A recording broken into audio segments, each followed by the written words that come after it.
여러분께 대한민국에서 개발한 전투기를 타게 해주겠다.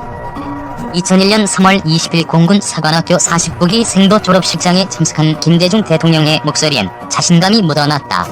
차세대 국산 전투기 개발을 공식 선언하는 순간이었다. 이날 김 대통령은 우리 공군은 21세기 항공우주군 건설이라는 비전을 실현하기 위한 거시적인 암묵과 치밀한 준비를 해야 한다며 늦어도 2015년까지 최신의 국산 전투기를 개발할 것이라고 했다. 그로부터 20여 년이 지난 9월 3일 한국항공우주산업은 한국형 차세대 전투기 시제기 조립 현장을 언론에 공개했다.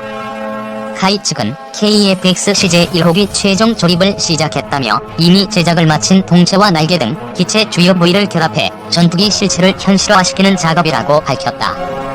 사업의 적절 성과 타당성, 국내 전투기 개발 기술 역량 부족 등을 이유로 숱한 반대에 부딪힌 차세대 국산 전투기 개발 사업이 성공 가능성이 한 발 더 다가선 셈이다. 일부에선 여전히 미국과 영국, 프랑스 등이 6세대 KF-X 개발을 시작했다며 4.5세대인 KF-X가 양산되는 시점에는 구형 전투기가 되는 셈이라는 비판의 목소리도 나온다. 하지만 자체 제작 기술의 확보와 산업 파급 효과, 전투기 운용 과정에서 막대한 비용이 드는 후속 군수 지원비의 절감 등을 감안하면 KF-X 사업은 의미가 있다는 주장이 힘을 얻고 있다. 실제로 국내 항공, 방산업계는 지난 20여 년간의 KF-X 개발 과정에서 한 단계 도약하는 기술적 성취를 이뤘다는 평가를 받고 있다. 대표적인 부분이 AESA 레이더 개발이다. 전투기의 눈에 해당하는 AESA 레이더는 현대 공중전에서 전투기의 생존과 지상 지원의 성패를 결정짓는 장비다. 록히드 마틴사는 F-35E를 한국에 팔면서 관련 핵심 기술을 이전해주기로 약속했다. 하지만 미 정부는 이를 허가하지 않았다. 세계 10여 개국만 자체 개발한 AESA를 지난 8월 한화 시스템이 개발했다. 최대 난제 중 하나가 해결되면서 KF-X 개발에 청신호가 켜진 셈이다. 최종 조립에 들어간 KF-X는 내년 4에서 5월 시제 1호기가 공개된다. 단군 2대 최대 규모 무기 개발 사업이라고 불리는 KF-X 개발에 대한 이야기입니다. 약 9조에 가까운 금액을 투자해서 초음속 전투기를 개발하려는 뉴스는 많이 접해보셨을 겁니다. 공군의 노후 전투기를 대체하고 그동안 미국으로부터 수입만 하던 전투기를 직접 개발, 제작을 시도하고 있습니다. KF-X를 제작하기 위해서 들어가는 부품의 가지수만 22만여 개에 달한다고 합니다.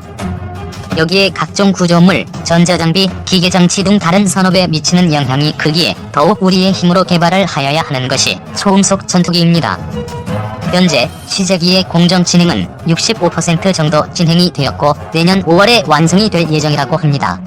82.5만 제곱미터 규모의 부지가 있는 사천의 공장은 주변의 풍경을 많이 바꾸어 놓았다고 하니 규모가 얼마나 큰지 짐작이 갑니다.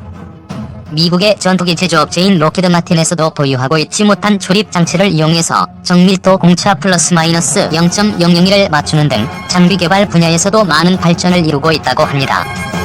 빠른 작업 속도와 함께 정확한 정밀도를 필요로 하는 항공산업 분야에서 우리나라가 직접 초음속 전투기를 제조한다는 것은 엄청난 일입니다. 성공적으로 개발이 완료되어 우리나라의 초음속 전투기가 하늘을 나는 것을 꼭 볼 수 있기를 바랍니다. KF-X를 만드는 곳은 한국항공우주입니다.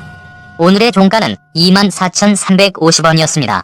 움직임이 별로 없는 종목인데 개발이 완료되는 시점에는 주가가 어떻게 움직일지 궁금해집니다.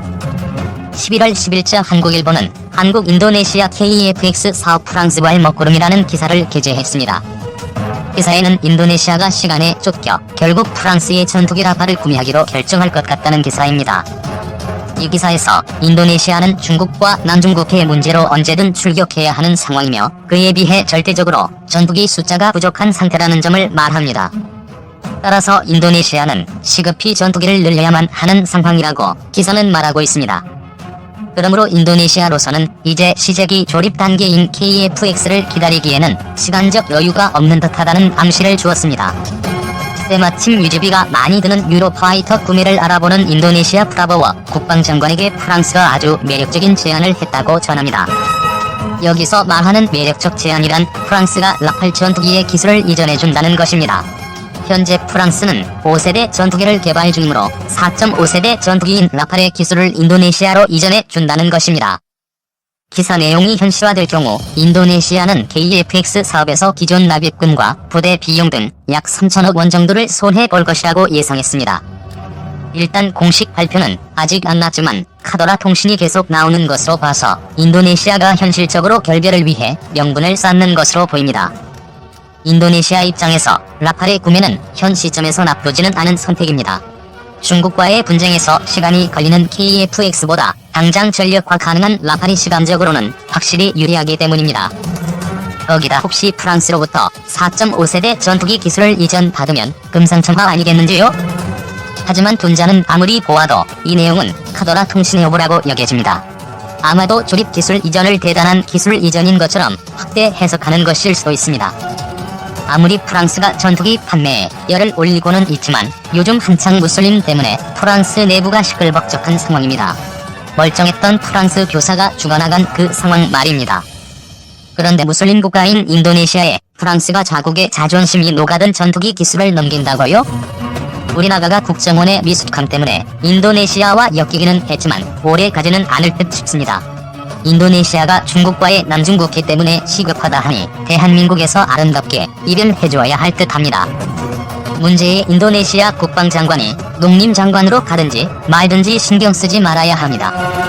우리나라는 어느 아름다운 나라에서 아름다운 이별을 어려워하는 어느 대통령과 같은 모습은 보이지 말아야겠습니다.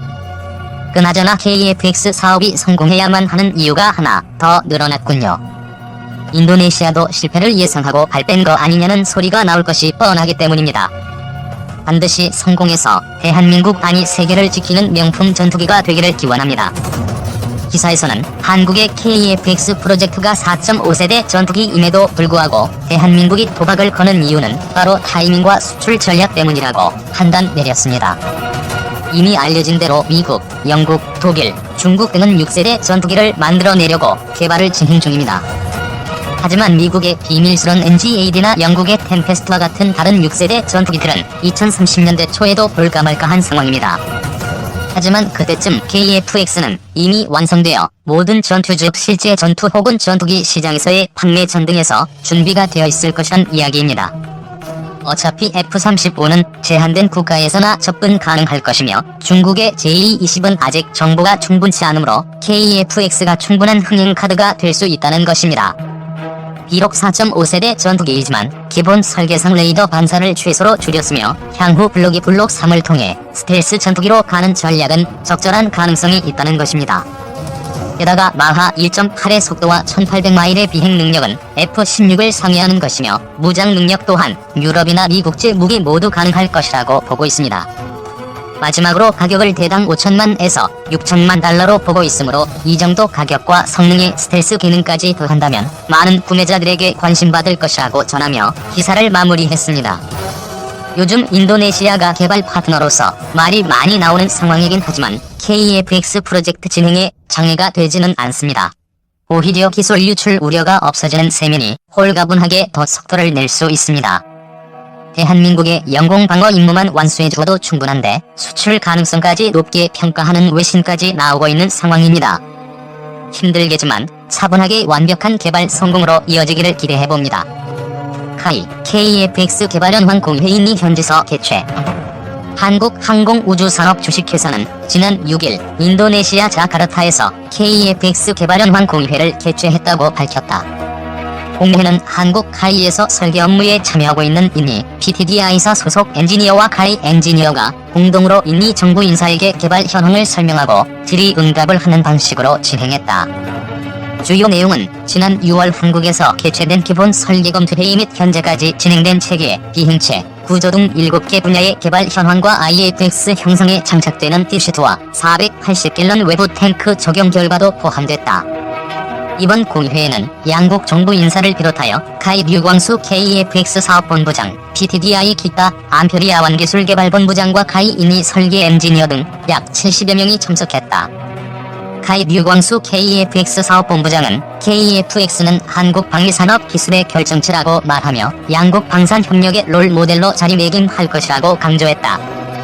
인니 정부는 KF-X 체계 개발 후 인니 공군의 요구사항을 반영한 IF-X 전투기를 공공대를 생산하여 전력화하는 계획을 갖고 있으며 한국으로부터 첨단 전투기 생산 및 운영을 위한 기술 이전을 기대하고 있다. DTDI 기타 안표리아완기술개발본부장은 KF-X-IF-X 초음속 전투기 공동 개발로 인니의 기술 수준 향상이 기대된다며 한국에 파견된 인니 엔지니어를 통해 개발 현황을 직접 공유한 것은 그 의미가 크다고 밝혔다. 현재 카이에는 48명의 인니 엔지니어들이 개발에 참여하고 있으며 12월에 24명이 추가로 합류할 예정이며 2019년 1사분기에는 최대 150여 명의 엔지니어가 설계와 시제작에 참여할 계획이다. 지난 9월 한 인니 양국 정상 간 만남에서 사업을 지속 추진키로 결정한 바 있으며 12월부터 정부 간이 협의도 본격 착수될 예정이어서 내년 상반기부터 인니 측 참여도 정상적으로 진행될